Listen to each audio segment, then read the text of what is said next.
Welcome to the institute. இந்த வீடியோவில் நம்ம என்ன பார்க்க போகிறோம் அப்படின்னா குரூப் 4 கொஸ்டின், அதாவது 2024 இப்போ நடந்த குரூப் 4 எக்ஸாமில் மேத்ஸ் கொஸ்டினோட எக்ஸ்ப்ளனேஷன் பற்றி தான் பார்க்க போகிறோம். ஸோ எங்கேருந்து எவ்வளோ கொஸ்டின்ஸ் கேட்டிருக்காங்க அதை பற்றின ஒரு அனாலிசிஸும் பார்த்துருவோம், அதே மாதிரி ஆன்சர் கீயும் பார்த்துலாமா கவனிங்க. ரைட். ஸோ இப்போ நமக்கு இந்த எக்ஸாமில் ரொம்ப என்ன சேஞ்ச் அப்படின்னு பார்த்தா புள்ளியியல் இந்த தடவை கேட்கலாம், ஸ்டாட்டிஸ்டிக்ஸ் அந்த அந்த லாஸ்ட்டு ஒரு 5 டாபிக்ஸ் நம்ம சொல்லியிருக்கோம் இல்லையா மேத்ஸ் கிளாஸில், அந்த ஒரு 5 டாப்பிக்லேருந்து கொஷினே வரல. ஸோ அதுக்கு முன்னாடி தான் சிலபஸ், அதாவது அவங்க இப்போ ரீசெண்டாக லாஸ்ட்டாக கொடுத்துருந்தாங்களே அந்த சிலபஸை பேஸ் பண்ணி கொஷின் கேட்டிருக்காங்க. அது போக ஸ்கூல் புக்கை தாண்டி ரீசனிங்கில் நிறைய நம்ம திங்க் பண்ணுற மாதிரி கொஷின்ஸ் கேட்டிருக்காங்க. சரிங்களா, பாருங்கள் கவனிங்க. ஸோ அப்படி பார்க்கும்போது ஸ்பெஷல் சீரீஸ்லேருந்து ஒரு கொஷின், அதாவது சிறப்பு தொடர் வரிசை, ஏபிஜிபியில் படித்தால சிறப்பு தொடர் வரிசையிலேருந்து ஒரு கொஷின். இந்த எல்சிஎம்மை எப்பயுமே விட மாட்டாங்க, எல்சிஎம்லேருந்து ஒரு 5 கொஷின் எப்பயுமே நமக்கு இருக்குது. அதே மாதிரி தான் இந்த தடவை ஒரு 5 கொஷின் கேட்டிருந்துருக்காங்க. ரேஷியோவை பார்த்தா ஒரு 3 கொஷின், ஸோ அதுலேயே எல்சிஎம் ஒரு கொஷின் வருது. அடுத்து ப்ராஃபிட்டில் லாபம் நஷ்டம் தள்ளுபடி இருக்கு இல்லையா, அதில் ஒரு 2 கொஷின் கேட்டிருக்காங்க. தனி வட்டி சிம்பிள் இன்ட்ரெஸ்ட்லேருந்து ஒரு 2 கொஷின். ஸோ டோட்டலி இந்த சைடு பார்த்தீங்கன்னா ஒரு 13 கொஷின் வருது. ஓகே, அதே மாதிரி கூட்டு வட்டியில் 2 கொஷின். இந்த தனி வட்டி கூட்டு வட்டி நமக்கு எப்பயுமே தெரியும், இதிலிருந்து கொஷின் 5 கொஷின், தனி வட்டியும் கூட்டு வட்டியும் படிச்சுட்டு போனால் ஒரு 5 கொஷின் நமக்கு வந்துடுது. அதே மாதிரி இந்த பர்சன்டேஜ் சிம்பிள், அந்த ப்ராஃபிட் அண்ட் லாஸ்லேயும் எப்படி கேட்குறாங்கன்னா ஒரு கொஸ்டின் ரொம்ப சிம்பிளாக பர்சன்டேஜை வச்சு கேட்டுறாங்க. சரிங்களா, சதவீதத்தை வச்சு முடிஞ்சிருது.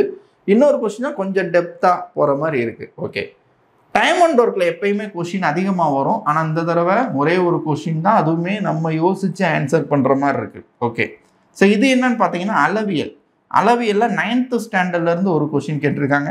10th ஸ்டாண்டர்ட் அளவியலில் இருந்து ஒரு 2 கொஷின் இருக்குது. எப்பயும் போல் 10th அளவியல்னாலே பேசிக்கான ஒரு கேள்விகள் தான். அது போக ரீசனிங், நம்மளே திங்க் பண்ணி ஆன்சர் பண்ணக்கூடிய ரீசனிங் டைப்.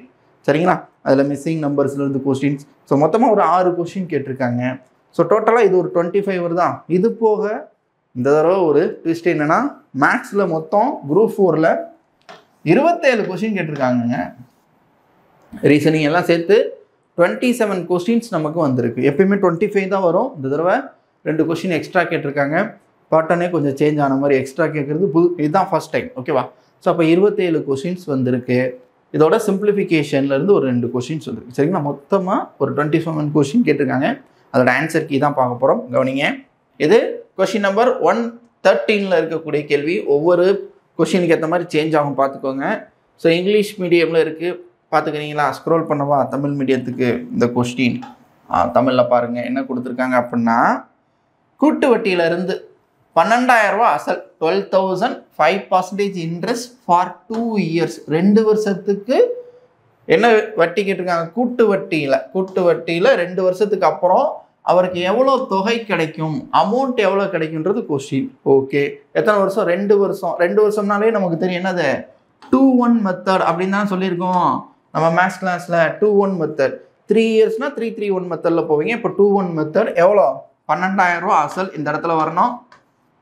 அதில் எத்தனை பர்சன்டேஜ்? 5% பார்த்து இந்த இடத்துல போடணும். ஸோ 12,000ல் 5% எவ்வளோ வருங்க? 10% 120 ரூபா. கரெக்டுண்ணே? சரி, 1,200 ரூபா 10%, 5%னா 600 ரூபா. ஓகே, ஸோ அடுத்தது இதில் 5% பார்க்கணும், அப்படி தானே? இதில் 5, அடுத்து இதில் 5, இதில் 10% 60 ரூபா, இது ஒரு 30 ரூபாயா? அவ்வளோதாங்க. இப்போ மொத்த தொகை கேட்டனால அசலையும் எழுதிக்கிறணும், மறந்துடாதீங்க. அசல் 12,000 ரூபா. ஓகே, 2,600 ரூபா. 2,600 ரூபா எவ்வளோ வரப்போகுது? 1,200 ப்ளஸ் ஒரு 30. ஸோ டோட்டலாக கவுண்ட் பண்ணால் 230, இங்கிட்ட ஒரு 13,230 எங்கே இருக்குது?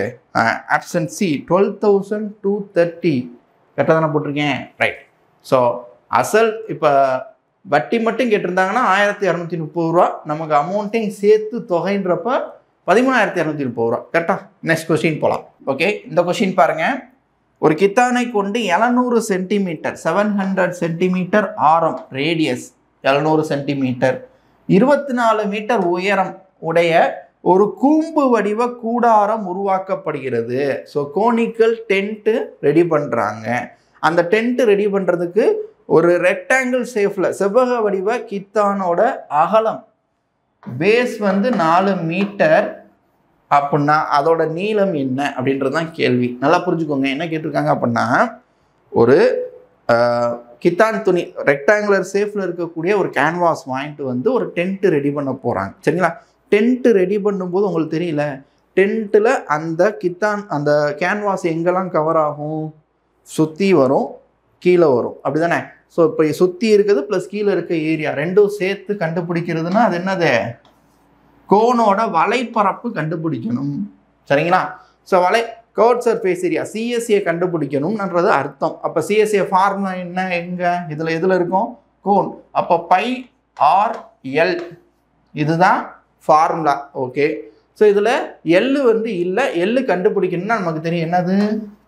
Root of l square plus h r square plus h square r square plus h square. கோனோட ரேடியஸ் எவ்வளோ கொடுத்துருக்காங்க? இங்கே பாருங்கள், இது சென்டிமீட்டரில் இருக்குது, இது மீட்டரில் இருக்குது. அப்போ இதை மீட்டராக மாற்றிக்கிடுவோம். 7 மீட்டர்னு அர்த்தம். அப்போ 7 ஸ்கொயர்டு 49 ப்ளஸ் ஹெச் எவ்வளோ? 24 ஸ்கொயர்டு 576. ஸோ ரெண்டையும் ஆட் பண்ணிங்கன்னா 625 வருமா? 625க்கு ரூட் எடுத்தால் என்ன சார் வரும்? 25. அப்போ என்ன ஆன்சர் அப்படின்னா 22/7 இன்ட்டு ரேடியஸ் வந்து ஒரு 7 இன்ட்டு எல்லோட வேல்யூ 25.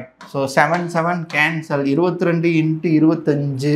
ஸோ அது ஒரு 500, அது ஒரு 50, 550 வருமா? 550 வருங்க. ஸோ 550 சதுர மீட்டர், 550 சதுர மீட்டருக்கு நம்ம ரெடி பண்ணணும். ஓகே. ஸோ இந்த அளவை தான் நம்ம எதுலேருந்து கிழிக்கணும்? இந்த ரெக்டாங்குலர் ஷேப்லேருந்து கிழிக்கணும். ஸோ இந்த ஏரியாவும் அந்த ஏரியாவும் சேம். அப்போ செவ்வகத்தோட பரப்பளவு 550 சென்டிமீட்டராக இருந்தால் தான் நீங்கள் ரெடி பண்ண முடியும். அப்போ எவ்வளோங்க வருது? லென்த்து கொடுத்துட்டாங்களா? லென்த்து தான் கண்டுபிடிக்கணும். Breadth 4 into 4 550. ஸோ இந்த 4ஆல் டிவைட் பண்ணால் எல்லோட வேல்யூ எவ்வளோ வருது? 137.5 மீட்டர் அப்படின்னு சொல்லிட்டு ஆன்சர் கிடைச்சிடும். ஓகேவா? ரைட். நெக்ஸ்ட் கொஸ்டின் பாருங்க. ஸோ ரீசனிங்லேருந்து ஒரு கேள்வி ரொம்ப சிம்பிள். பாருங்களேன், இந்த நம்பரை 2ஆல் மல்டிப்ளை பண்ணால் 1 × 2 2, 2 × 3, 3ஆல் மல்டிப்ளை பண்ணால் 6. அடுத்து 6ஐ 4ஆல் மல்டிப்ளை பண்ணணும்னு அர்த்தம். ஸோ புரியுதுங்களா? 1 2 6 24 120. ஸோ இதை 2ஆல் மல்டிப்ளை பண்ணியிருக்கு, இது 3ஆல், இது இன்ட்டு 2, இது இன்ட்டு 3. ஸோ 6ஐ 4ஆல் மல்டிப்ளை பண்ணால் 24. ஸோ 24 5ஆல் மல்டிப்ளை பண்ணணும். அடுத்தது என்ன சார் வரும் அப்படின்னா, அடுத்ததை 120 6ஆல் மல்டிப்ளை பண்ணணும். 120 × 6 எங்கே இருக்கு? 720 is answer. Right. Okay. Next question பார்ப்போம். ஸோ இந்த கேள்வியில் என்ன அப்படின்னா, A = 1, B = 2, C = 3.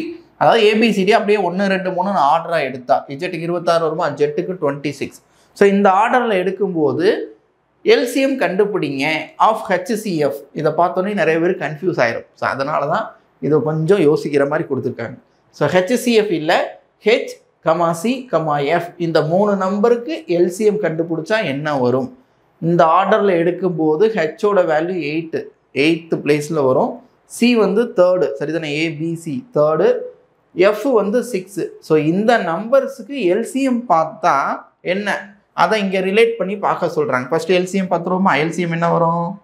LCM of 8 3 6. LCM பாருங்கள், 8 6 3. இது 3மே எதால் டிவைட் ஆகும்? 24. 24ல் தான் இது 3 டிவைட் ஆகக்கூடிய நம்பர். So LCM 24. அது இதில் எதுக்கு ஈக்குவல் இல்லை, நாட் ஈக்குவல்னு கேட்டிருக்காங்க. சரிங்களா? எதற்கு சமம் இல்லை? இங்கே பாருங்களேன், எக்ஸோட வேல்யூ இந்த ஆர்டரில் எக்ஸோட வேல்யூ 24 தான்.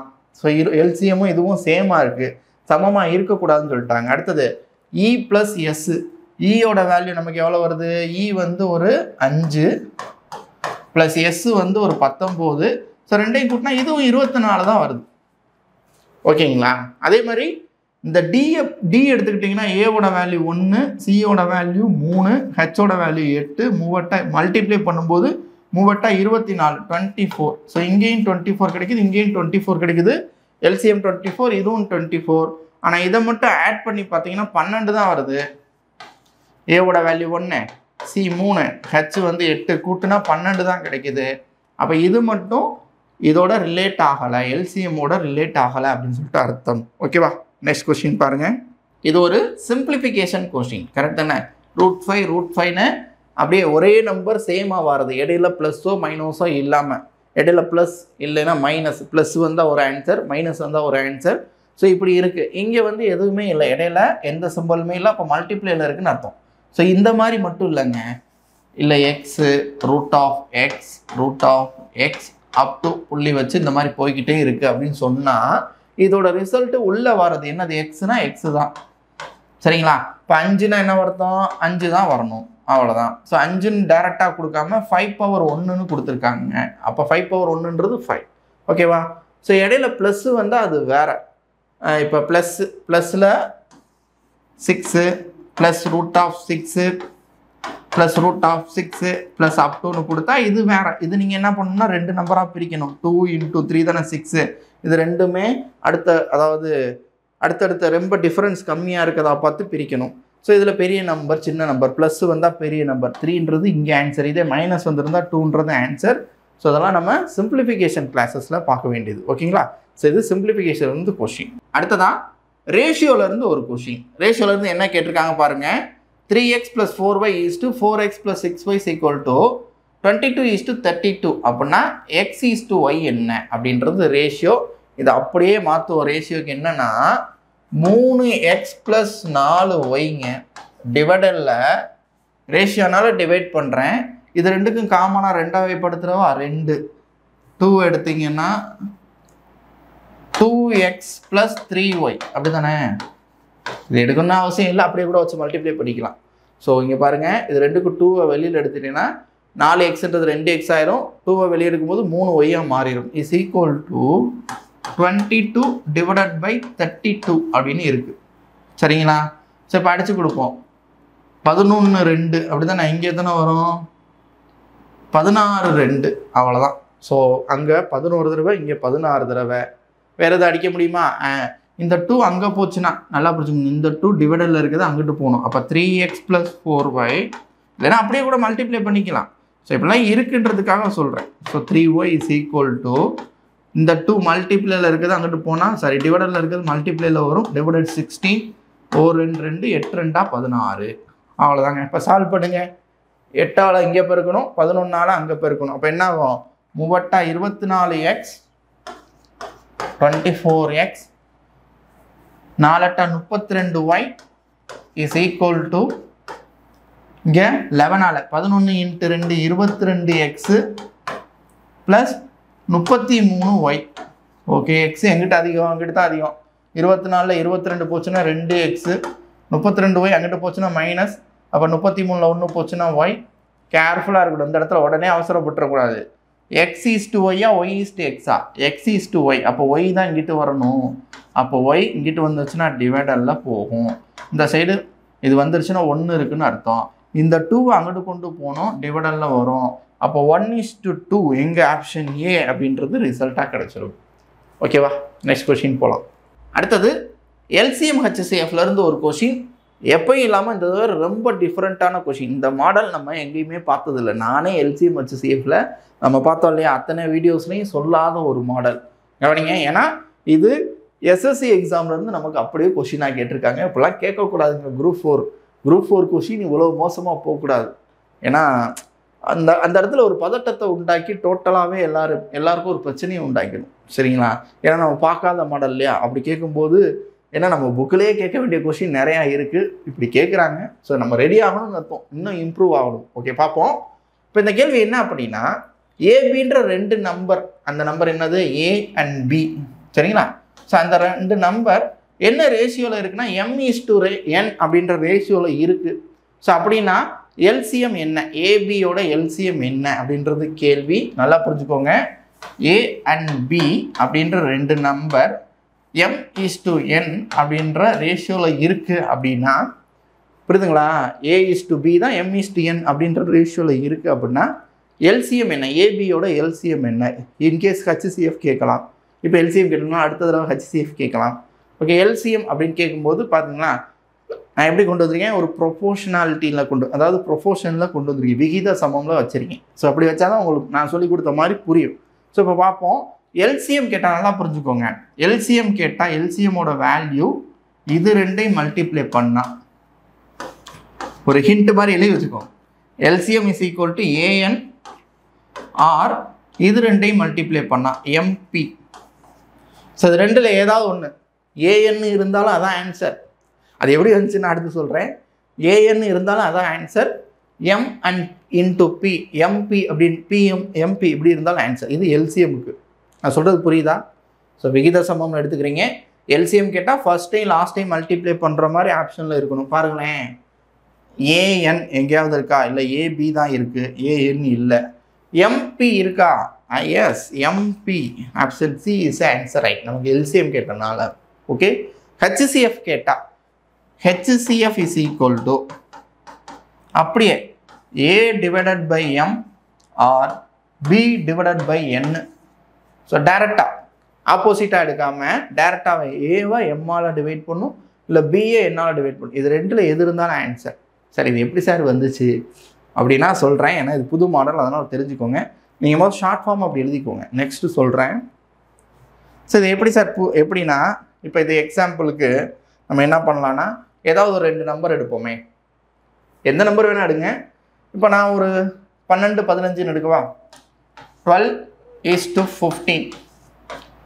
ஸோ ரேஷியோன்னு போகும்போது சிம்பிளிஃபை பண்ணிடுவோமே, சிம்பிளிஃபிகேஷன். இது ரெண்டையும் சிம்பிளிஃபை பண்ண எனக்கு என்ன வருது? 3 போல். நான் 3 12, I 3 15.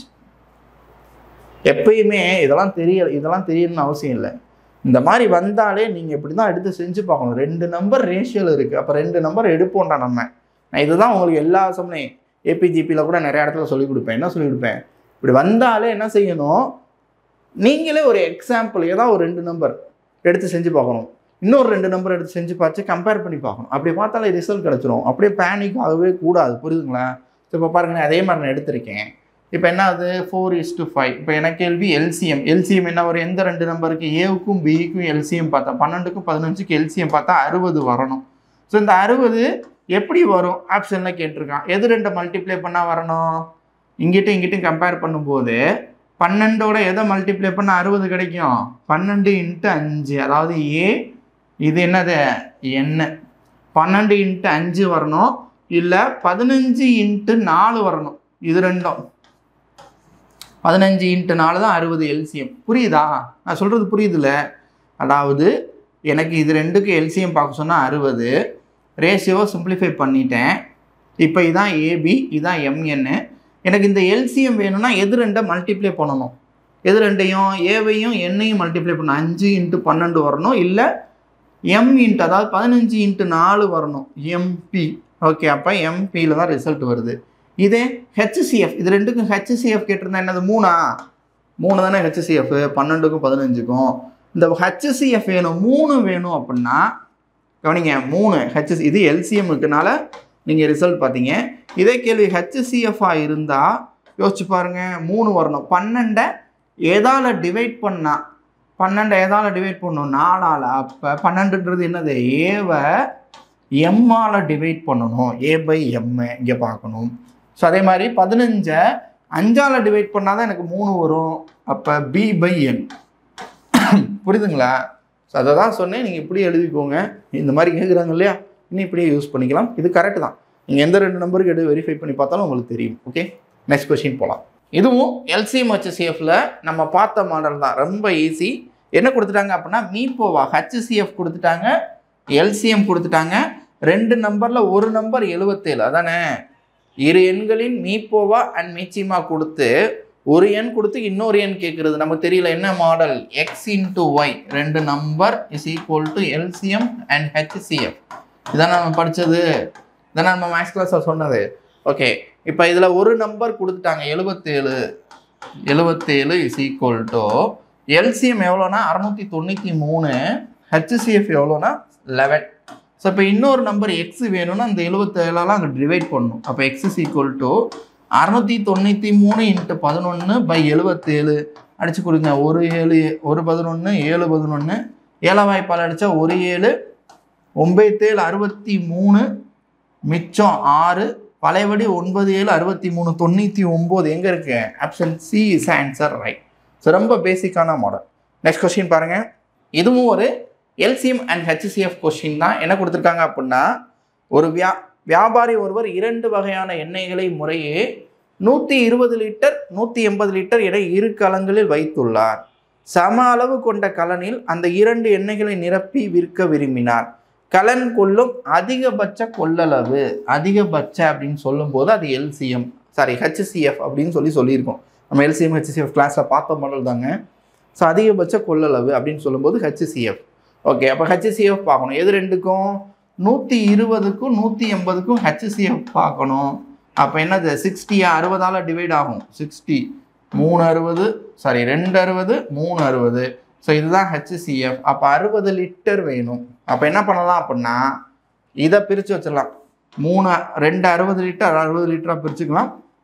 அதே மாதிரி இதை 3 60 லிட்டர் 60 லிட்டராக பிரித்து, ஸோ ஒரே ஈக்குவலாக இருக்க மாதிரி பார்த்துக்கிறாரு. ஸோ ஈக்குவலாக இருக்க மாதிரி பிரிக்கிறாருன்னு அர்த்தம். ஓகே, நெக்ஸ்ட் கொஸ்டின் பாருங்கள். ஓகே, அடுத்ததான் ரீசனிங்லேருந்து ஒரு கொஸ்டின் கேட்டிருக்காங்க. என்ன அப்படின்னா, அதாவது ரிலேஷன், உறவு முறையை வச்சு கேள்வி. உறவு முறை எப்படி அப்படின்றது பார்ப்போமா?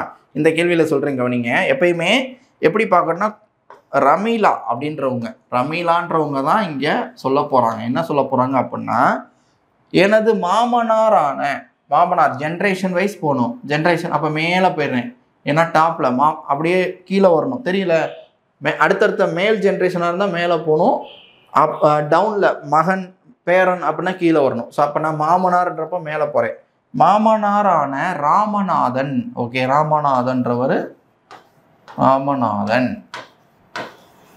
ஸோ அவர் தான் மாமனாரான ராமநாதனின் ஒரே மகன். அப்போ ஒரே டைரக்ட் லைன், மகன், இவரோட மகன்றப்ப கீழே வரணும். ஒரே மகனான ராமன். அப்போ என்ன அர்த்தம்? ரமீலா சொல்கிறாங்க என்னோட ஒரே மாமனார் ராமநாதனோட ஒரே மகன். அப்போ இவங்க ரெண்டு பேர் என்ன அர்த்தம்? ஹஸ்பண்ட் அண்ட் ஒய்ஃப்னு அர்த்தம். அப்படி தானே? ஓகே, அடுத்தது அவரோட ராமன், ஒரே மகனான ராமன் ராகவியோட தந்தை. யாரோட? ஸோ ராமன்றவர் யாருன்னா ராகவி அப்படின்றவங்களோட தந்தை. ஸோ புரிஞ்சுக்கிட்டீங்களா? ரமீலா சொல்கிறாங்க என்னோட ஒரு மாமனாரோட ஒரே மகன் ராமன் யாரு அப்படின்னா ராகவியோட தந்தை அப்படின்னு சொல்கிறாங்க. ஓகே, அதே மாதிரி இந்த ரமணி யாரு அப்படின்னா ராகவியோட சகோதரி. இந்த ராகவியோட சகோதரி. ஸோ சேம் ஜென்ரேஷனாக இருந்தால் இந்த மாதிரி வரணும். ஸோ ரமணின்றவங்க ராகவியோட சகோதரி. இதை பாசிட்டிவ் நெகட்டிவாக மாற்றிக்கலாம். தெரியல, ஆண்களாக இருந்தால் பாசிட்டிவ், பெண்களாக இருந்தால் நெகட்டிவ் சிம்பிள் போட்டிங்கன்னா உங்களுக்கு புரியும். ஓகே, ஸோ இங்கே ரொம்ப ஈஸி. இது ரொம்ப சிம்பிளான கொஸ்டின் தான், அவ்வளோ தூரம் போக தேவையில்லை. ஸோ அப்போ ரமீலா சொல்கிறாங்க என்னோட மாமனார் ராமநாதனோட ஒரே மகன் ராமன் யார் அப்படின்னா ராகவியோட அப்பா. ரமணின்றவங்க ராகவியோட சகோதரி. இப்போ கேள்வி என்னன்னா, ரமணி ராமநாதனுக்கு, இந்த ரமணிக்கும் ராமநாதனுக்கு என்ன ரிலேஷன் அப்படின்னா இவரோட ஒரு பையனோட மகள். ஏன்னா சகோதரி, இவங்க 2 பேரும் சகோதரி, இவங்க மகன் சொன்னனால ஸோ இவங்களும் மகள், அப்போ சகோதரி. அப்போ என்ன அர்த்தம்? ராமநாதனோட பேத்தி அப்படின்னு சொல்லிட்டு ரிசல்ட் வந்துடும். என்ன ஆன்சர்? பேத்தி, கிராண்ட் டாட்டர். ஸோ அப்போ பேத்தி அப்படின்றது ரிசல்ட். ஸோ புரியுதுங்களா? இப்படி தான் ரிலேட் பண்ணணும். இது ஒரு சிம்பிளான கேள்வி தான். நம்ம அடுத்த கிளாஸஸில் நல்லா பார்ப்போம். இது ஒரு டைம் அண்ட் ஒர்க் கொஸ்டின்.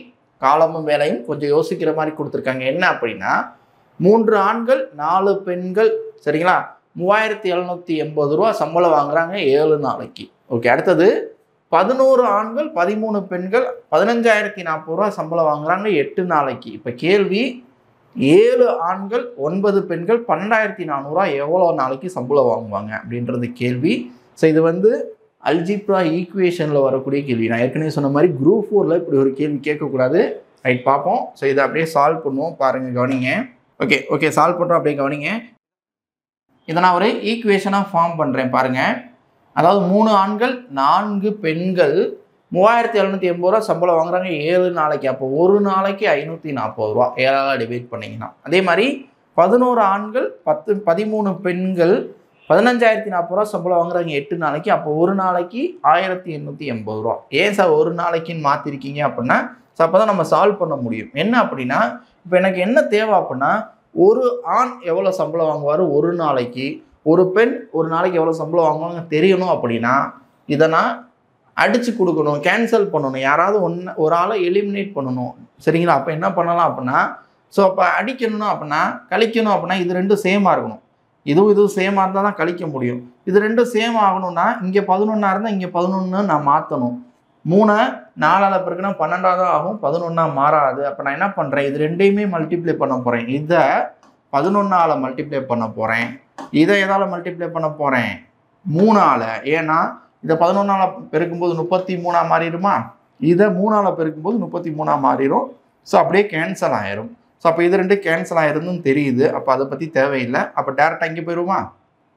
இது என்ன ஆகும், 11 × 4 44 பெண்கள், இங்கே 3ஆல் பெருக்கும்போது 3 13 39 பெண்கள் அப்படின்னு கிடைக்கும். ஸோ 44 பெண்கள் 39 பெண்கள் போயிட்டாங்கன்னா கழிச்சிடுறேன். கழிக்கும் போது எவ்வளோ வரும், 44. அப்போ 5 பெண்களோட சம்பளம், 5 பெண்களோட சம்பளம். அதே மாதிரி இந்த சைடும் பெருக்கணும். இங்கே எப்படி பெருக்குனீங்க, இங்கே 11ஆல் தான் பெருக்குனீங்க. அப்போ இதை 11ஆல் பெருக்குங்க. அப்போ 54 54. ஸோ மல்டிப்ளை பண்ணி பாருங்கள் பொறுமையாக, ஒன்றும் அவசரம் இல்லை. ஸோ அப்போ 4 9 5, அப்போ 5940 ரூபா வரும். இதை 11ஆல் மல்டிப்ளை பண்ணிங்கன்னா அடுத்தது இந்த அமௌண்ட்டை எதால் பெருக்கணும் அப்படின்னா 3ஆல் பெருக்கணும். 3ஆல் பெருக்கணும் என்ன வரும் தெரியுமா, 0 3 24க்கு 4 மிச்சம் 2, 3 24 + 2 26 மிச்சம் 2, 3 + 2 5. அவ்வளோதான். ஸோ கழிக்கணுங்க. இங்கே எப்படி கழிச்சிங்கன்னா அதே மாதிரி கழிச்சிங்கன்னா என்ன ஆயிரும், 0 0, 9ல் 6 போச்சுன்னா 3, 5ல் 5 போச்சுன்னா 0. அப்போ 5 பெண்களோட சம்பளம் ஒரு நாளைக்கு 300 ரூபா. அப்போ ஒரு பெண்ணோட சம்பளம் ஒரு நாளைக்கு 6ஆல் டிவைட் பண்ண என்னது 50 ரூபா. அப்படிதானே? 5 பெண்கள் ஒரு நாளைக்கு 300 ரூபா சம்பளம் வாங்குறாங்க அப்படின்னா ஒரு பெண்ணோட சம்பளம் ஒரு நாளைக்கு 50 ரூபா. ஏன்னா 5ஆல் டிவைட் பண்ணும்போது 60 ரூபா மாற்றி போட்டேன். ஒரு பெண்ணோட சம்பளம் 60 ரூபா. இப்போ ஆணோட சம்பளம் தெரியும்னா அப்படியே இங்கே யோசிச்சு பாருங்களேன். ஒரு பெண் 60 ரூபா அப்படின்னா 4 பெண்கள் 240 ரூபா. அப்போ இந்த ஈக்குவேஷன் முதல் இருந்துச்சுல, அதை 4 பெண்களுக்கு 240 ரூபா. அப்போ 3 ஆண்களோட சம்பளம் தெரியணும் அப்படின்னா இந்த 240 ரூபா அங்கிட்டு கொண்டு போய் கழிக்கணும். 240 போச்சுன்னா எவ்வளோ வரும், 300. அவ்வளோதானே, 540 240 போச்சுன்னா 300. அப்போ ஒரு ஆணோட சம்பளம் 100 ரூபாய். ஸோ அவ்வளோதாங்க, ஒரு ஆண் 100 ரூபா சம்பளம் ஒரு நாளைக்கு, ஒரு பெண்ணுக்கு 60 ரூபா சம்பளம். இப்போ கேள்விக்கு போவோமா. கேள்வி என்ன கேட்டிருந்தாங்க, 7 ஆண்கள் அப்போ 700 ரூபா ஒரு நாளைக்கு ப்ளஸ், ஏன்னா ஒரு ஆணுக்கு 100 ரூபால 7 ஆண்கள்ன்றப்ப 700 ரூபா. 9 பெண்கள் ஒரு 60 ரூபா, 9 × 60 9 54 540 ரூபா. ஸோ சேர்த்தோம்னா எவ்வளோ வருது, 1240 ரூபா. ஸோ இது வந்து ஒரு நாளைக்கு சம்பளம் பெர் டே. ஏன்னா ஒரு நாளைக்கு தான் நம்ம மாற்றுறோம். ஒரு நாள் சம்பளம் 7 ஆண்கள் 9 பெண்களுக்கு 1240 ரூபா கொடுக்கணும். அப்போ எத்தனை நாட்கள் அப்போ எத்தனை நாள் வேலை பார்க்கணும் அப்படின்னா 10 நாள் வேலை பார்க்கணும். அப்போ தான் எவ்வளோ வாங்க முடியும், 12400 ரூபா வாங்க முடியும். ஒரு நாளைக்கு 1240னா 10 நாளைக்கு வாங்கினா தான் 12400 ரூபா. அப்போ 10 டேஸ்ன்றது இது ஒரு ஆன்சர். இது வந்து அல்ஜிப்ரா, இதுக்கு சிம்பிளிஃபிகேஷன் அதாவது ஷார்ட்கட் இல்லையா சார்னா இதுதான் ஒரிஜினல். இப்படி தான் நீங்கள் ஃபைட் பண்ணணும். அதை தான் சொன்னேன், இப்படி ஒரு கேள்வி கேட்டிருக்கக்கூடாது.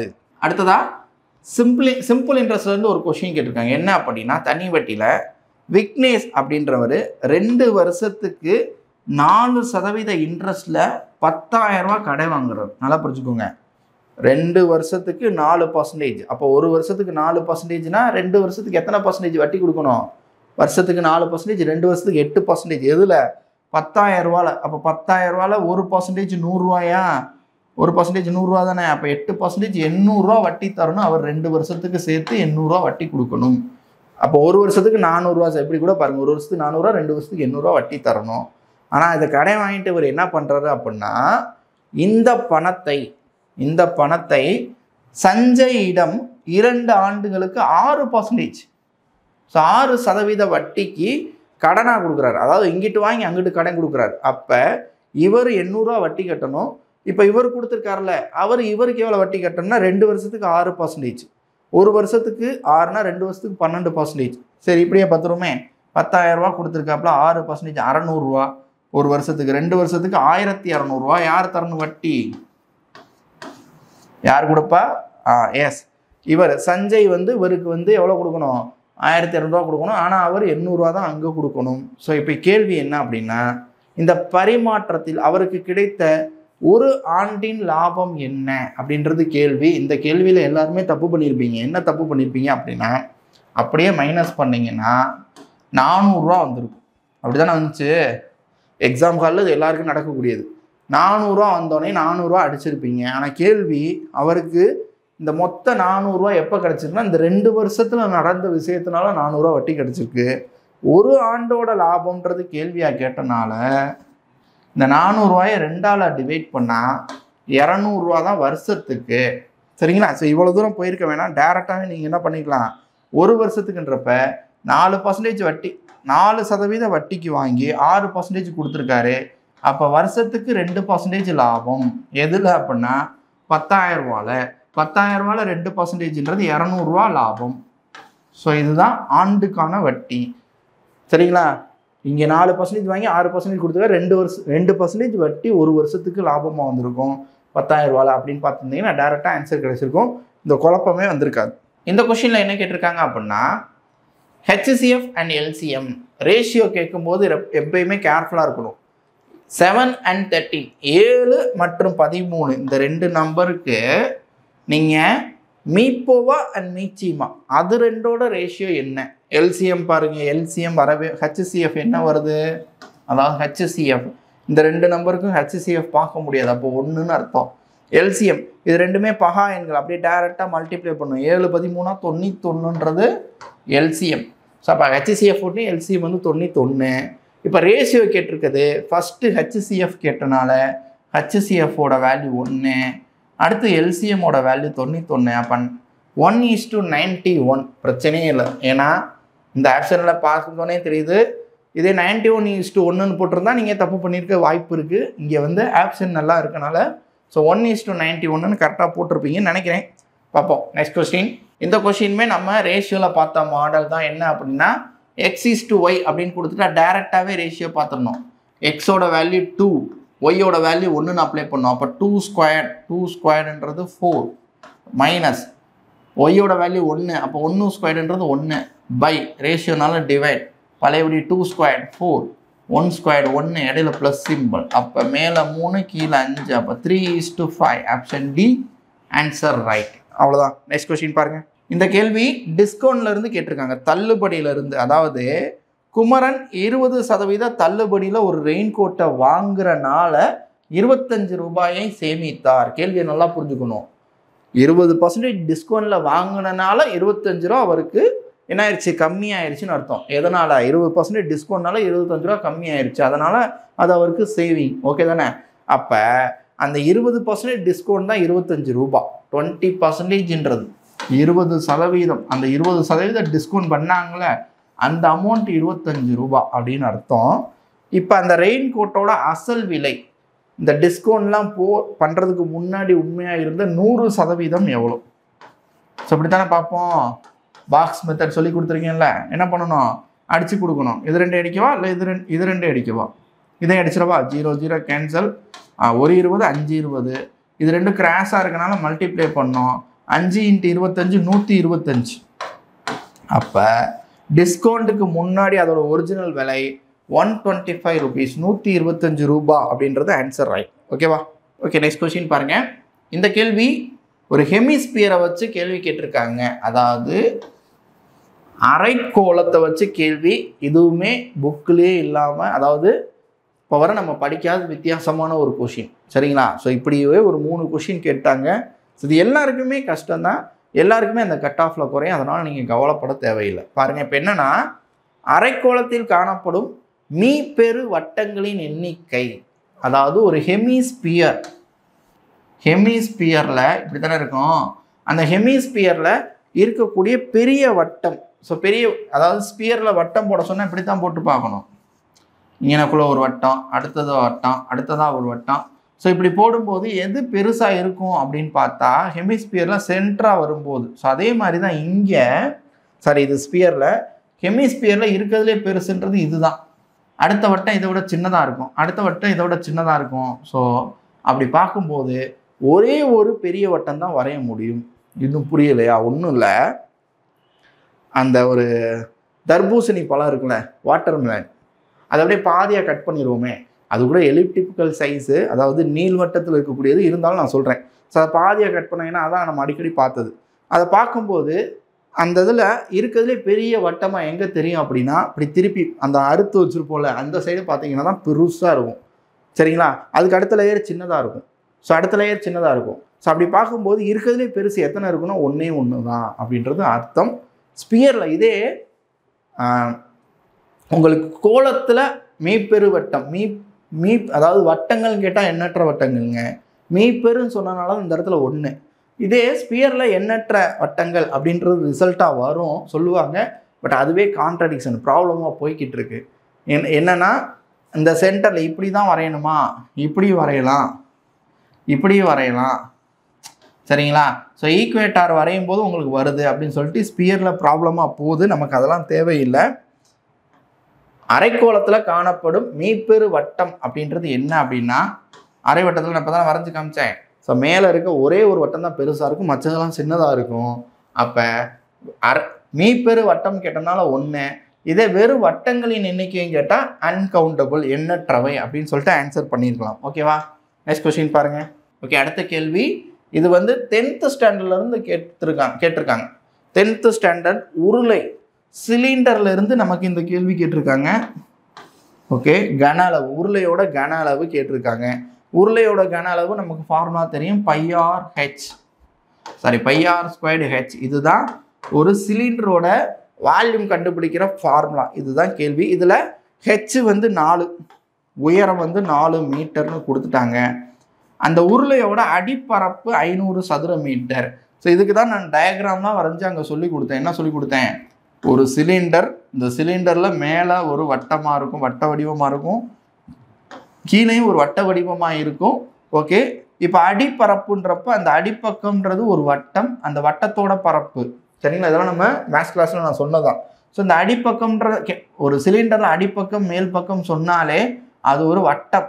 அந்த வட்டத்தோட பரப்புனா πr² அர்த்தம். அந்த πr² வேல்யூ வந்து 500 அப்படின்னு சொல்லி கொடுத்துட்டாங்க. அப்போ டேரெக்டாக சிம்பிளாக முடிஞ்சிருச்சு. இந்த πr² வேல்யூ 500, இந்த ஹெச்சோட வேல்யூ 4. புரிஞ்சுச்சுங்களா? அடிப்பக்க பரப்புன்றது அடிப்பக்கம் ஒரு வட்டம், அது 500. அதில் ஃபார்முலா நம்ம கண்டுபிடிக்க வேண்டிய உருளையோட கன அளவு πr²h. πr² வந்து 500, ஹெச்சோட வேல்யூ 4, ரெண்டையும் மல்டிப்ளை பண்ண 2000 மீட்டர் கியூப் அப்படின்னு சிம்பிளாக ரிசல்ட் கிடச்சிடும். நெக்ஸ்ட் கொஸ்டின் பாருங்கள். ஸோ இதுவுமே ஒரு டிஃப்ரெண்ட்டான கொஷின். ஸோ இந்த மாதிரி சிந்திக்கிற மாதிரி போன தடவை கொஷின் கேட்டாங்க. போன தடவை என்ன கேட்டிருந்தாங்க? 100லேருந்து எத்தனை முறை சப்ட்ராக்ட் பண்ண முடியும் அப்படின்ற மாதிரி கேட்டிருந்தாங்களே, அதே மாதிரி தான் இங்கே ஒரு கேள்வி. ஸோ இது ரொம்ப ஈஸியான கொஷின் தான், ஆனால் தப்பு பண்ணுவோம். என்ன அப்படின்னா, கேள்வியிலே ஆரம்பிக்கும் போதே ஒரு புத்திசாலி அப்படின்னு சொல்லிட்டாங்க. ஸோ அப்போ நம்ம ஒரு புத்திசாலி மாதிரி திங்க் பண்ணணும், அசால்ட்டாக திங்க் பண்ணக்கூடாது. 30 மாம்பழங்கள் வீதம் 3 மூட்டைகள் எடுத்துகிட்டு போகிறாரு. ஓகே, வண்டியில் கொண்டு போகிறாரு. 30 மாம்பழம் இருக்குது, அப்படியே 3 பேக் இருக்குது. ஸோ அந்த 3 மூட்டையை எடுத்துகிட்டு போகிறாரு. டோல்கேட்டை தாண்டும் போது ஒவ்வொரு டோல்கேட்லேயும் என்ன பண்ணுறாங்க அப்படின்னா, ஒரு மாம்பழம் மைனஸ். ஒரு டோல்கேட்டை தாண்டுனா ஒரு மாம்பழத்தை கொடுத்துடணும். எதில்? மூட்டைக்கு 1. அப்போ இந்த மூட்டையில் 1. அப்போ ஃபஸ்ட்டு டோல்கேட்டை தாண்டும் போது என்ன நடக்கும்? ஒரு மூட்டைக்கு 1னா 3 மூட்டைக்கு 3 மாம்பழத்தை கொடுத்துடணும். சரிங்களா? மூட்டையில் 30 மாம்பழத்தை தான் வைக்க முடியும். அதைத்தான் சொல்லியிருக்காங்க, 30 மாம்பழங்கள் வீதம் 3 மூட்டை. அப்போ என்ன அர்த்தம்? ஒரு மூட்டையில் 30 மாம்பழம் வைக்கலாம். ஓகே, அப்போ ஒவ்வொரு டோல்கேட்டுக்கும் ஒரு மூட்டைக்கு ஒரு மாம்பழம் கொடுக்கணும் அப்படின்னு சொல்லியிருக்காங்க. அப்படி ஆகும்போது என்ன ஆகும் அப்படின்னா, ஸோ இப்படி போகும்போது மொத்தம் 30 சுங்க சாவடிகளை தாண்டும் போது அவர்கிட்ட என்ன இருக்கும் அப்படின்னு பார்த்தா, ஒரு மூட்டைக்கு 1, முதல் டோல்கேட்லேயே 3 போயிடும். இப்படியே 30 டோல்கேட்டுக்கு போனால் 90 மாம்பழம், அவர் வச்சுருக்க 90 மாம்பழமும் காலியாயிரும் அப்படின்னு ஆன்சர் பண்ணால் தப்பு.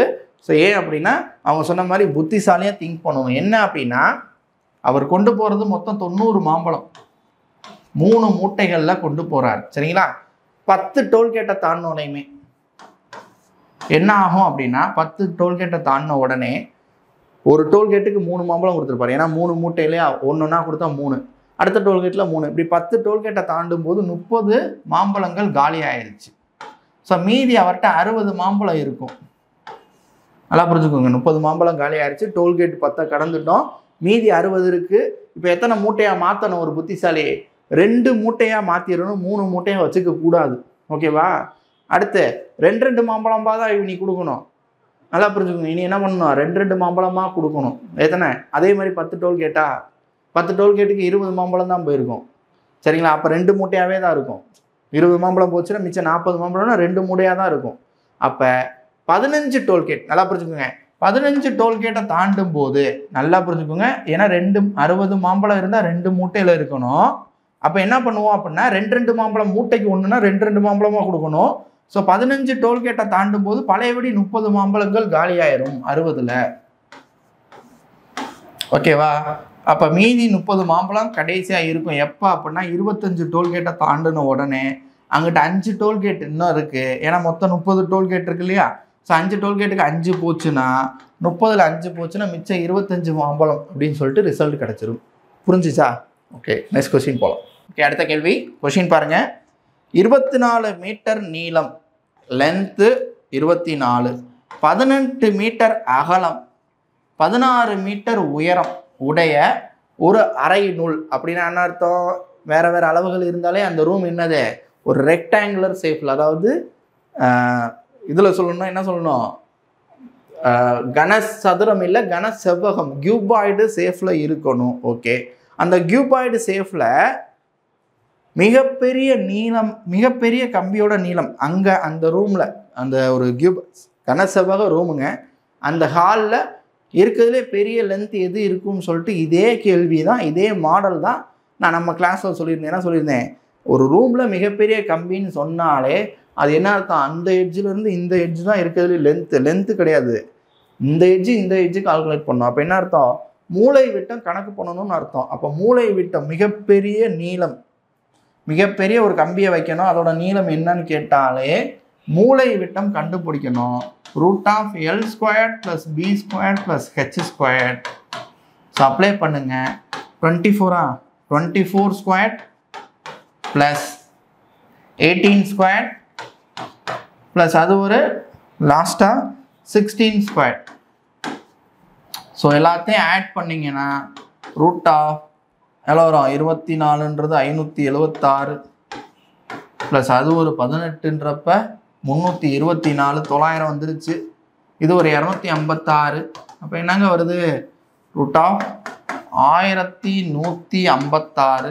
1156க்கு ரூட் எடுத்திங்கன்னா 34 தானே? எஸ், 34 44 34 34 மீட்டர் அப்படின்றது ஆன்சர். Okay, next question. இந்த கொஸ்டின் பாருங்க, எல்சிஎம் HCFல தான் கொஸ்டின். அதே மாதிரி தான் 2 எண்களின் அப்படின்னு சொன்னாலே தெரியல, x × y = LCM. ஒரு எண் கொடுத்து இன்னொரு எண் கேட்டாலே இதுதான் மாடல், மறந்துடாதீங்க. புரியுதுங்களா? இரு எண்களின் மீச்சிமா ஆனது மீப்பேபாவை விட 6 மடங்கு, அதாவது HCF விட 6 மடங்கு. HCF வந்து 12, எல்சிஎம் 6 மடங்குனா 6 12 எவ்வளோ வரும்? 72. அப்போ எல்சிஎம் வந்து 72, 72. ஓகே, அப்போ இன்னொரு எண் என்ன? ஒரு எண் கொடுத்துட்டாங்க, ஒரு எண் 36, 36 × y = 72 × 12. ஓகே, இப்போ நமக்கு y தான் வேணும். இந்த 36 எடுத்துகிட்டு போய் என்கிட்ட அடித்து கொடுக்கணும். அப்போ ஒரு 36, இங்கே 2 36. அப்போ ஒய்யோட வேல்யூ 2 × 12 24. ஸோ இதே மாடலில் இதே கொஸ்டினில் நம்ம ஏற்கனவே ஒரு கொஸ்டின் பார்த்தோம். ஸோ இந்த மாடலில் கேள்வி கேட்டிருக்காங்க. Okay, next question. இந்த கொஸ்டின் எதுலேருந்து வந்திருக்குன்னு தெரியுதா? ஸ்பெஷல் சீரீஸ், சிறப்பு தொடர் வரிசை. கூட்டுத்தொடரில் நம்ம நடத்தணும்ல, சிறப்பு தொடர் வரிசை. ஸோ அதிலிருந்து n³ 1³ + 2³ + 3³ up to n³ அப்படின்னு இருக்கிறதுக்கும் எதுக்கும் ரிலேஷன் கேட்டாலே நமக்கு தெரியும். இங்கே வர்ற ரிசல்ட், இங்கே எக்ஸ்ன்னு வந்தால் இங்கே x² அர்த்தம். அதாவது அங்கே என்ன ரிசல்ட் வந்திருக்கோ அதோட ஸ்கொயர்டு வரும். ஓகே, அப்போ இங்கே கொடுத்துருக்கத ரூட் எடுத்தால் அங்கே ரிசல்ட் வரும். இது நம்ம ஏற்கனவே பார்த்த மாடல் தான். அப்போ x² வேல்யூ 7290 அப்படின்னா எக்ஸோட வேல்யூ என்ன அப்படின்றது தான் கேள்வி. ஏன்னா தெரியல, n × n + 1 n into n plus 1/2 இங்கே இதோட ஸ்கொயர். அதை தான் நம்ம அப்படி மென்ஷன் பண்ணி அது எங்கள் எக்ஸ்னா இங்கே அதோட ஸ்கொயர்டு வரணும். ஓகே, அப்போ என்ன வரணும்னா 729. இது ரூட் வேல்யூ தானே, சிம்பிள். எவ்வளோ? 25க்கு மேலே. அப்போ 27 27 தானே, 27 × 27. ஓகே, செக் பண்ணி பார்த்துக்கோங்க. அப்போ 270. அப்போ இங்கே 270 இருக்கணும், அதோட ஸ்கொயர் இங்கே 729 இருக்கணும். ஸோ அவ்வளோதான் முடிஞ்சிருச்சு. Okay, next question. இந்த கொஸ்டின் பாருங்க. ஸோ இது ஒரு reasoning question. 2 3 5 9 x 33 y up to போகுது. இந்த ஆர்டரில் இந்த சீரீஸில் போகுது அப்படின்னா எக்ஸும் ஒய்யும் கண்டுபிடிச்சி அதை ரெண்டையும் ஆட் பண்ணால் என்ன ரிசல்ட் அப்படின்றதான் கேள்வி. ஸோ இந்த இது என்ன கூடுது? +1 2 + 1 3 3 + 2 5 5 + 4 9. ஸோ என்ன அர்த்தம் அப்படின்னா 1 × 2 2 × 4. அப்போ 4 × 2 4 × 2 என்னது? அதாவது இங்கே வர வேல்யூ 2ஆல் மல்டிப்ளை பண்ணுங்க, அவ்வளோதான். 1 × 2ங்க 2. அடுத்தது 2 × 2 4. அப்போ 4 × 2 8. 8 9ஓட ஆட் பண்ணும். இங்கே வர நம்பரோட இந்த 8 கூட்டுனீங்கன்னா +8. அப்போ என்ன வரும்? 9 + 8 எக்ஸோட வேல்யூ 17. ஸோ அப்போ இந்த இடத்துல 17 வருதுன்னு அர்த்தம். இந்த 17ஓட எதை கூட்டணும் வரும்போது இங்கே 8 தானே, அப்போ அதை 2ஆல் மல்டிப்ளை பண்ணால் 16 + 16. அப்போ 17 + 16 33. கரெக்டாக தானே வருது.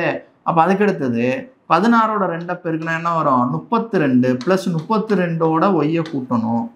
அதாவது ஒய் வரும் 32ஓட 33 கூட்டினா எவ்வளோங்க வருது? 55. அப்போ ஒய்யோட வேல்யூ 55. ஸோ இப்படி ஒரு நம்பர் சீரீஸில் கொடுத்துருக்காங்க. இப்போ இது ரெண்டையும் கூட்டினா எவ்வளோ வரும்னு கேள்வி. 2 மிச்சம் 1 72 எங்கே இருக்குது? ஆப்ஷன் பி 72ன்றது ஆன்சர். ஸோ மிஸ்ஸிங் நம்பரில், அதாவது நெக்ஸ்ட் சீரீஸ்லேருந்து கேள்வி. ஓகே, நெக்ஸ்ட் கொஸ்டின் கவனிங்க.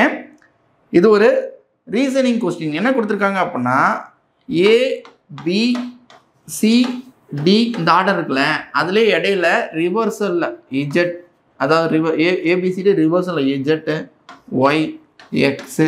ஸோ இப்படி மிங்கிள் பண்ணி எழுதி கொண்டு வந்தீங்கன்னா லாஸ்ட் வரைக்கும், so ABCD up to Z வரைக்கும், இஜெட்லேருந்து ஏ வரைக்கும் அப்படியே உள்ள மிங்கிள் பண்ணி கொண்டு வரும்போது என்ன கேட்டிருக்காங்க அப்படின்னா எழுதும்போது ஆங்கில உயிர் எழுத்துக்களுக்கு, அதாவது வவல்ஸ் லெட்டர் இருக்கு இல்லையா, AEIOU AEIOU, இந்த வவல்ஸுக்கு இடது பக்கத்தில் அருகில் வரக்கூடிய உயிரெழுத்து அல்லாத இந்த வவல்ஸ் லெட்டருக்கு லெஃப்ட் சைடில் வவல்ஸ் லெட்டர் தான் வரணும்.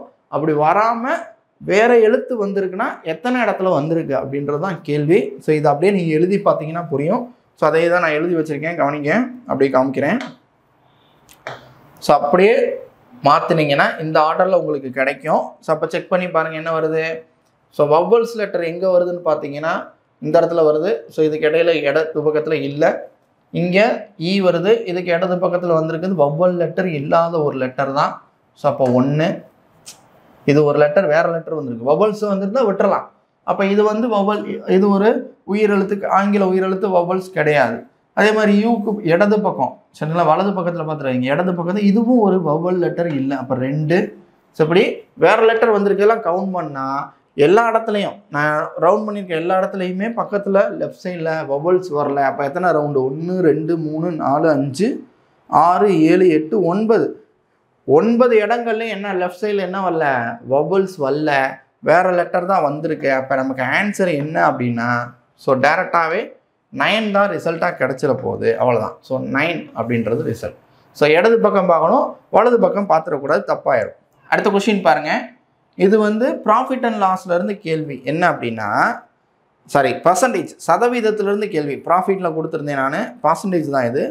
5 டசன் முட்டைகளை வாங்கினார். ஒரு டசன்றது 12, 5 டசன்னா மொத்தம் 60 முட்டை வாங்கியிருக்காரு. ஓகே, யார்? கயல் 60 முட்டை வாங்கியிருக்காங்க. அதில் 45 நல்ல முட்டைகள், 45 வந்து குட்டு. ஓகே, இப்போ கெட்டுவிட்ட முட்டைகளின் சதவீதம் 45 குட்டுனா என்ன அர்த்தம்? 15 என்ன ஆயிடுச்சு? ஸோ கெட்டு போன முட்டைகள். இந்த 15 கெட்டு போன முட்டைகளோட சதவீதம் என்ன? மொத்தம் எத்தனை முட்டை வாங்கினாங்க? கீழே எப்பயுமே மொத்த அளவு தான் வரணும். மொத்தம் வாங்கினது 60, அதில் கெட்டு போனது கேட்டனால 15. இதே நல்ல முட்டைகளோட சதவீதம் கேட்டால் 45 மேலே வரணும், × 100, அவ்வளோதானே. ஸோ கேன்சல் பண்ணுங்கள். 1 15 4 15 4ஆல் அடித்தா 25%. ஸோ அவ்வளோ தூரம் போகவே தேவையில்லை. 60ல் 15 60ல் 15ன்றது 4ல் 1 பங்கு. 4ல் 1 பங்குனாலே 25% தான் answer right. Okay, next question. இந்த கேள்வி பாருங்கள். இது வந்து ரீசனிங் டைப்பில் கேட்டிருக்காங்க. ஆனால் கொஸ்டின் இன்கரெக்ட். இது உண்மையை சொல்லணும்னா இது கரெக்டான கொஸ்டின் இல்லை. ஸோ ஏதாவது ஒரு ஹிண்ட்டு கொடுத்துருக்கணும். நாங்கள் இந்த ஆர்டரில் தான் கொடுத்துருக்கோம் அப்படின்றது ஹிண்ட்டாக கொடுக்கணும். இந்த இதுக்கு முன்னாடி கொடுத்தாங்களே ஏக்கு 1 பிக்கு 2 இந்த ஆர்டரில் எடுக்கணும்னு. ஸோ அப்படி ஆர்டர் அவங்க கொடுக்கணும். ஆனால் இது கொஞ்சம் இன்கரெக்டான கொஸ்டின். ஆனால் அதெல்லாம் கொடுக்க மாட்டாங்க. இதிலே நீங்கள் கண்டுபிடிக்கணும்னு சொல்லுவாங்க. ஸோ பாருங்கள், சண்டே அதோட வேல்யூ 2, டியூஸ்டே அதோட வேல்யூ 3, தேர்ஸ்டே அதோட வேல்யூ 2. அப்போ மண்டேவோட வேல்யூ என்ன அப்படின்றது தான் கேள்வி. அப்போ இதை எதை வச்சு பார்க்குறாங்க அப்படின்னா, இங்கே 2 அப்படின்றது உள்ளே என்ன 2, இது எந்த கோலில் வந்திருக்கு? இப்போ 2 3 ரிவர்சலில் வந்திருந்தா கூட பரவாயில்ல, மாற்றி சொல்லலாம். சண்டேக்கு அப்புறம் டியூஸ்டே இடையில மண்டேயில் 2 3ன்னு வந்திருக்கு. ஸோ அப்போ என்ன பண்ணுறாங்க அப்படின்னா, இது வந்து ஐ திங்க் ஆக்சுவலி உண்மையான திங்கிங்கும் அதுதான். ஏன்னா எஸ்எஸ்சியில் ஒரு மாடலில் எஸ்எஸ்சி கொஸ்டின் தான், அந்த பேஸ் பண்ணி தான் கொடுத்துருக்காங்க. அந்த மாடல் என்ன கொடுக்குறாங்க அப்படின்னா, ஸோ நமக்கு இன்னும் ஆன்சர் கீ கொடுக்கல. ஆன்சர் கீழே இதான் வரணும். இந்த ஒரு கேள்வி மட்டும் நானே டவுட்டோடு தான் கொடுக்குறேன். ஏன்னா எஸ்எஸ்சியில் இதே பேட்டர்னில் அப்படி ஒரு கொஸ்டின். ஸோ அதை பேஸ் பண்ணி தான் அவங்க கொடுத்துருக்காங்கன்னு நான் நினைக்கிறேன். இன்கேஸ் இது வந்து கொஸ்டின் ஒரு இன்கரெக்டாக இருக்குது, அதனால் ஸ்டாராக கொடுக்குறோம் அப்படின்னு சொன்னாலும் நல்லது தான். ஓகே, பாப்போமா? ஸோ என்ன அப்படின்னா, கொடுத்துருக்க வவ்வல்ஸை பேஸ் பண்ணி கொடுத்துருக்காங்க. ஸோ இந்த சண்டேல எத்தனை வவ்வல் லெட்டர்ஸ் AEIOU இருக்கு இல்லையா, அந்த வவ்வல்ஸ் லெட்டர் எத்தனை இருக்குது அப்படின்றத மீன் பண்ணி இருக்கணும். அப்படி பார்த்தா சண்டே SU வந்து 1, A வந்து 2, மொத்தம் 2 வவ்வல்ஸ். ஸோ டியூஸ்டேல 1 U, E வந்து 1, A வந்து 3, மொத்தம் 1 2 3. ஸோ 3.